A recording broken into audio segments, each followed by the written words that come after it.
Hello everyone, this is Moin and welcome back to my YouTube channel. સ્વાગત છે આપ સૌનું મારી યુટ્યુબ ચેનલમાં. આજના લેક્ચરમાં આપણે બેઝિક ઇલેક્ટ્રિકલના ન્યુમેરિકલ જોઈશું, જે આવનારી જૂની નિરીક્ષક એક્ઝામ માટે ખૂબ જ ઉપયોગી થશે. So let's see without wasting much time. First question અહીં આપેલો છે. ક્વેશ્ચન શું કહે છે? અ વોલ્ટમીટર હેઝ રેઝિસ્ટન્સ. વોલ્ટમીટર જે હશે, voltmeter has a resistance of કેટલો આપેલો છે? 2000 ઓહ્મ. એટલે વોલ્ટમીટરનો જે રેઝિસ્ટન્સ હશે એ કેટલો આપેલો છે? 2000 ohm. When it is connected across DC circuit, DC circuit સાથે કનેક્ટ કરીશું અને પાવર કન્ઝપ્શન જે થશે એ કેટલો થશે? 2 મિલીવોલ્ટ જેટલો. 2 મિલીવોલ્ટ જેટલો પાવર કન્ઝપ્શન થાય છે. હવે કરવાનું શું છે અહીંયા? Suppose this voltmeter is replace. જ્યારે આપણે આ વોલ્ટમીટર જે છે એને રિપ્લેસ કરી દઈશું, વોલ્ટમીટરનો જે રેઝિસ્ટન્સ છે એને રિપ્લેસ કરી દઈશું કેટલા ઓહ્મમાં? 4000 ઓહ્મમાં. તો પાવર કન્ઝપ્શન કેટલું થશે? ક્લિયર છે? તો આ ક્વેશ્ચન આપેલું છે. આ પ્રકારના જો એક્ઝામમાં ક્વેશ્ચન પૂછાય તો કેવી રીતે સોલ્વ કરવા. હવે જો પાવરના ફોર્મ્યુલાની આપણે વાત કરીએ, અલગ અલગ પ્રકારના ફોર્મ્યુલા છે. P is equal two VI. ચલો, V ઇઝ ઇક્વલ ટુ શું થશે? IR. એટલે P ઇઝ ઇક્વલ ટુ શું થશે? Vની જગ્યાએ મૂકીશું I into R into I. એટલે શું થશે અહીંયા? I² into R. એક ફોર્મ્યુલા આ છે. ક્લિયર? બીજું formula I is equal two શું મૂકીશું? V/R મૂકીશું આપણે. તો અહીંયા P is equal two VI અને આની જગ્યા V/R, એટલે V ઇન્ટુ V/R એટલે શું થશે? V²/R. એક આ ફોર્મ્યુલા છે, એક આ ફોર્મ્યુલા છે. એટલે 1, 2 અને 3 આ 3 ફોર્મ્યુલાનો આપણે ઉપયોગ કરી શકીએ જ્યારે પાવર શોધવાનું હોય, રેઝિસ્ટન્સ શોધવાનું હોય. તો અહીંયા આપેલું છે, અહીંયા જે ક્વેશ્ચન અહીંયા આપેલો છે એ પ્રમાણે જોઈએ તો એ રેઝિસ્ટન્સ આપેલો છે. ક્લિયર છે? અને પાવર કન્ઝપ્શન ફાઇન્ડ કરવાનું છે. એટલે કે જે ફોર્મ્યુલાનો યુઝ થશે એ કયું ફોર્મ્યુલા હશે? તો આ ફોર્મ્યુલાનો આપણે યુઝ કરીશું. ક્લિયર છે? તો અહીંયા જુઓ, સૌથી પહેલાં તમે જુઓ R1 કેટલો આપેલો છે? R1 આપેલો છે 2000 ઓહ્મ. આ રેઝિસ્ટન્સ કયું રેઝિસ્ટન્સ છે? વોલ્ટમીટર જે છે, પહેલું જે વોલ્ટમીટર જે છે એનું રેઝિસ્ટન્સ R1 કેટલો આપેલો છે? 2000 ઓહ્મ. R2 કેટલા આપેલા છે? R2 આપેલા છે 4000 ઓહ્મ. ક્લિયર છે? ચાલો, હવે આપણે શોધવાનું શું છે? પાવર કન્ઝપ્શન શોધવાનું છે. તો ફોર્મ્યુલા આપણને ખબર જ છે, P ઇઝ ઇક્વલ ટુ શું થશે? એટલે P જે છે એ પ્રપોર્શનલ હશે 1/R, એટલે કે ઇન્વર્સલી પ્રપોર્શનલ હશે R ના. ક્લિયર છે? શોધવાનું શું છે? Power consumption. પાવર કન્ઝપ્શન શોધીશું આપણે તો શું થશે? અહીંયા જુઓ તમે, P2/P1 ઇઝ ઇક્વલ ટુ શું થશે? અહીંયા R1/R2 લખી શકાય. ઓકે, હવે મારે શોધવાનું શું છે? અહીંયા જો અહીંયા આપેલું છે મિલીવોલ્ટમાં, પાવર જે આપેલું છે મિલીવોલ્ટમાં આપેલું છે. એટલે આપણે શું કરીશું કે આ રેઝિસ્ટન્સની જે કિંમત છે એ મિલીઓહ્મમાં આપણે કન્વર્ટ કરી દઈએ. ક્લિયર છે? એ લાસ્ટમાં પણ કરી શકાય, બરાબર? એ આપણે લાસ્ટમાં એવો છે તો લાસ્ટમાં કરીશું. ચલો, જો કન્વર્ટ કરવી હોય તો કરી શકાય, પણ આપણે અહીંયા જો આપણે શોધવાનું શું છે? P2 શોધવાનું છે. તો P2 બરાબર શું થશે? P2 બરાબર R1/R2 ઇન્ટુ P1 થશે. ક્લિયર છે? ચલો,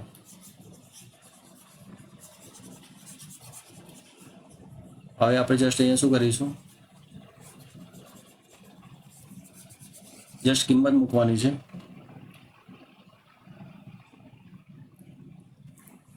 તો P2 is equal two R1 ની કિંમત કેટલી આપેલી છે? 2000. R1 ની કિંમત કેટલી આપેલી છે? 2000 ઓહ્મ. અને R2 કેટલા આપેલા છે? 4000 મલ્ટીપ્લાય P1 કેટલા આપેલા છે? અહીંયા P1 આપેલા છે 2 મિલીવોલ્ટ. બરાબર છે? તો 2 × 10⁻³ થશે. ચલો, તો અહીંયા જો આ કટ 0 0 કટ થઈ જશે. અહીંયા 2 દુ 4 એટલે આ 2 કટ આ 2 કટ આ 2 કટ થઈ જશે અહીંયા. તો P2 આપણને કેટલો મળશે? 1 × 10⁻³ ઘાત વોટ. ક્લિયર છે? એટલે કે P2 બરાબર આપણને કેટલું મળે? 1 મિલી વોટ. આઈ હોપ તમને ક્લિયર થઈ ગયું હશે. તો આપણો આ ફર્સ્ટ ક્વેશ્ચન હતો. ચલો સેકન્ડ ક્વેશ્ચન જોઈએ. સેકન્ડ ક્વેશ્ચનની વાત કરીએ તો સેકન્ડ ક્વેશ્ચન શું કહે છે? If 2.2 meter long conductor has a cross sectional area. જો આ કંડક્ટર આપેલો છે, કેટલા મીટરનો કંડક્ટર આપેલો છે? 2.2 મીટરનો. અને એનો જે ક્રોસ સેક્શનલ એરિયા છે એ કેટલો આપેલો છે? 0.025 મીટરનો સ્ક્વેર. રેઝિસ્ટન્સ આપેલો છે કેટલો? R બરાબર 5 ઓહ્મ આપેલો છે. R બરાબર કેટલો આપેલો છે? 5 ઓહ્મ આપેલો છે. લેન્થ કેટલી આપેલી છે? 2.2 મીટર. રેઝિસ્ટિવિટી ફાઇન્ડ કરવાની છે. હવે આપણી પાસે ફોર્મ્યુલા છે જ. R ઇઝ ઇક્વલ ટુ શું થશે? ρL/A. ક્લિયર છે? રેઝિસ્ટિવિટી એટલે ρ બરાબર શું થશે? ρ બરાબર R × A. નીચે શું થશે? L થશે. ચલો R કેટલા આપેલા છે? 5. ક્રોસ સેક્શનલ એરિયા 0.025 મીટરનો સ્ક્વેર. લેન્થ કેટલી આપેલી છે? 2.2 મીટર. આનું તમે સાદું રૂપ આપશો, તમારો જે આન્સર આવશે કેટલો આવશે? અહીંયા 0.05757 ohm into meter. Ohm into meter. Okay, તો આ બીજો ક્વેશ્ચન હતો. ચલો હવે ક્વેશ્ચન નંબર 3 જોઈએ આપણે. શું કહે છે? Plate carrying a charge 0.5 coulomb is accelerated from rest to a potential drop. કેટલો આપેલો છે? 2000 વોટ આપેલો છે. It attains work of. એટલે અહીંયા શું કહે છે? 0.5 कूलम के आवेश वाले एक गीली को 2000 वॉट के संभावित वर्क प्राप्त के माध्यम से स्थिर अवस्था में त्वरित किया जाता है. तो કાર્ય કેટલું થયું હશે? ક્વેશ્ચન આ કહે છે. બરાબર, આ પ્રકારનો જો ક્વેશ્ચન પૂછાય તો કેવી રીતે આપણે સોલ્વ કરીશું? ચલો, પોટેન્શિયલ ડ્રોપ કેટલો આપેલો છે? પોટેન્શિયલ ડ્રોપ V બરાબર કેટલો આપેલો છે? 2000 વોટ. ચાર્જ કેટલો આપેલો છે? ચાર્જ Q બરાબર 0.5 કુલમ.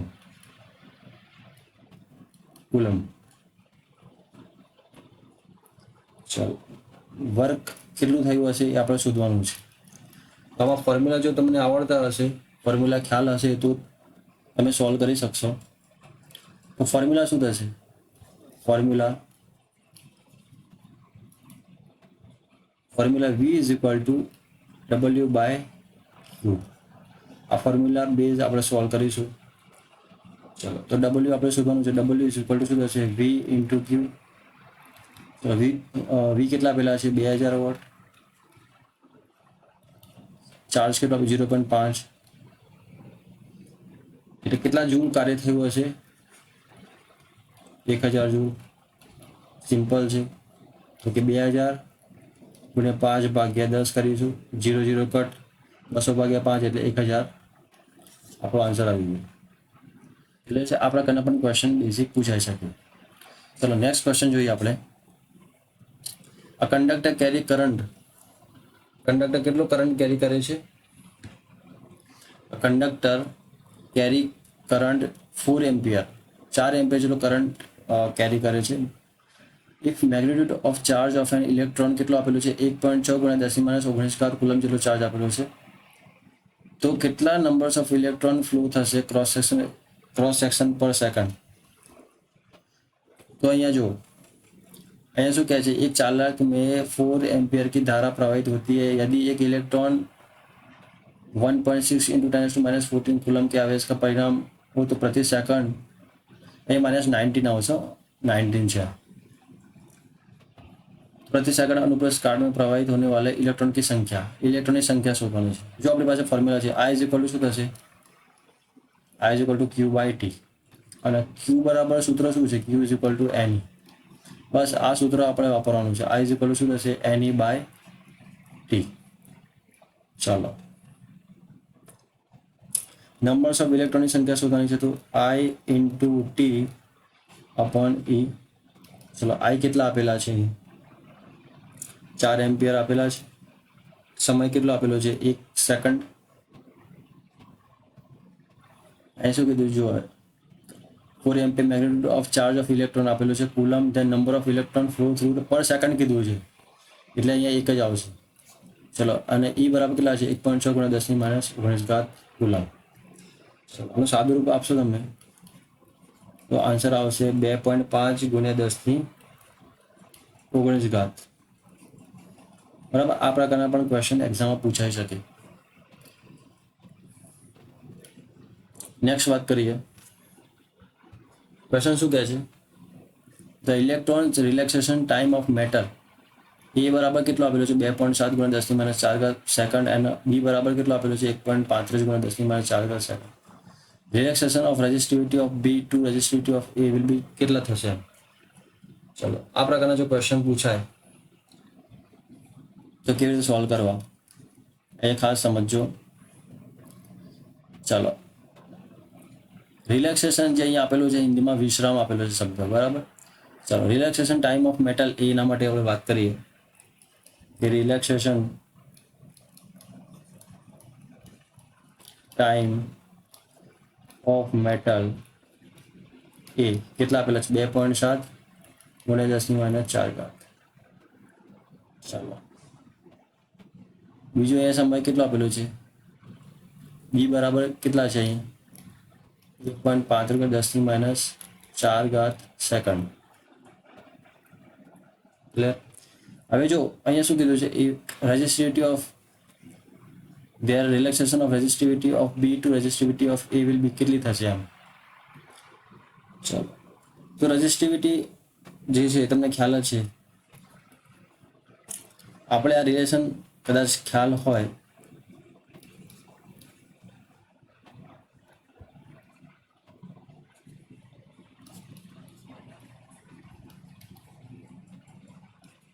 તમને ખ્યાલ જ હશે. અહીંયા જો રેઝિસ્ટિવિટી જે હોય છે એ કન્ડક્ટન્સ ઇન્વર્સલી પ્રપોર્શન ઓફ કન્ડક્ટન્સ હોય છે, બરાબર.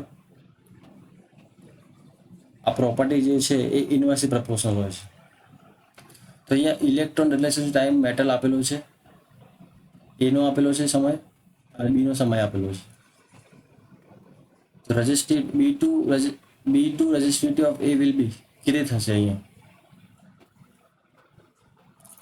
ચલો, સોલ્વ કરીએ આપણે આને.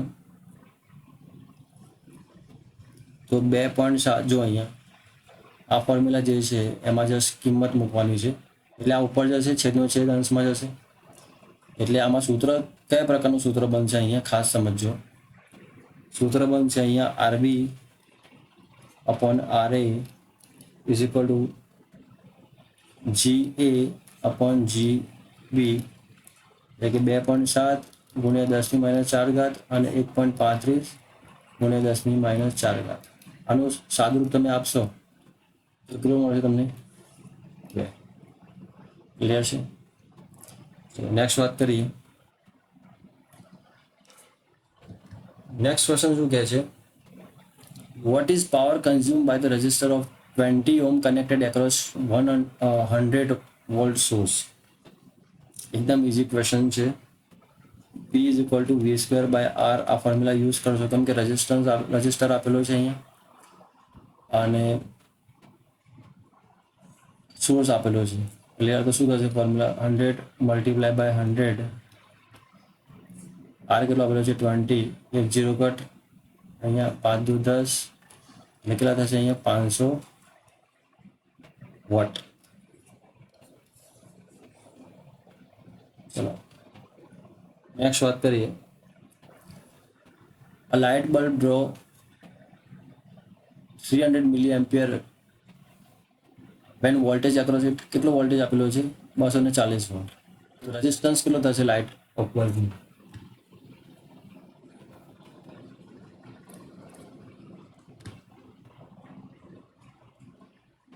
ચલો શું થશે આમાં, શું કરીશું આપણે? એ કરંટ આપેલો છે, હા કરંટ કેટલો આપેલો છે? કરંટ આઈ 300 મિલી એમ્પિયર આપેલો છે. કેટલો આપેલો છે? 300 મિલી એમ્પિયર. એટલે 300 ગુણ્યા 10⁻³ એમ્પિયર. ચાલો વોલ્ટેજ કેટલો આપેલો છે અહીંયા? 240 વોલ્ટ.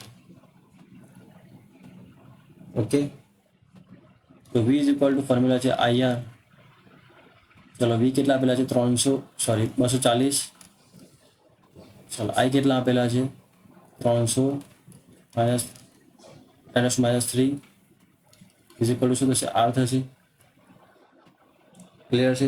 કેટલા મળશે? R ઇઝ ઇક્વલ ટુ આ 0 0 કટ 24, નીચે આવશે 30, એ આવશે 3 ઘાત, એટલે 24/30 કરશો, આ 1 2 3, એટલે આ 0 કટ, 8 તારી 24, 3 3 કટ, એટલે કેટલા આવશે? 800 ઓમ. કેટલો આવશે? 800 ઓમ આવશે. 300 મિલી એમ્પિયર જેટલો કરંટ છે, બરાબર, ડ્રો કરે છે. એટલે जो एक प्रकाश बल्ब 300 मिली एम्पियर लेता है, उसके सापेक्ष वोल्ट का 240 वोल्ट हो तो प्रकाश बल्ब का प्रतिरोध कितना होगा? આ ક્વેશ્ચન આપેલો છે, તો કેટલો હશે? 800 ઓમ હશે. આઈ હોપ તમને ક્લિયર થઈ ગયો હશે. જો તમે ચેનલમાં નવા હોય તો ચેનલને જરૂરથી સબસ્ક્રાઈબ કરજો, બરાબર છે. અને આવા જ લેક્ચર્સ આપણે નેક્સ્ટ અપલોડ કરીશું નેક્સ્ટ ટાઈમ. ક્લિયર છે? સારા એવા ન્યુમેરિકલ પણ અપલોડ કરીશું. ઓકે, તો મળીએ નેક્સ્ટ લેક્ચરમાં. Thank you for watching this video.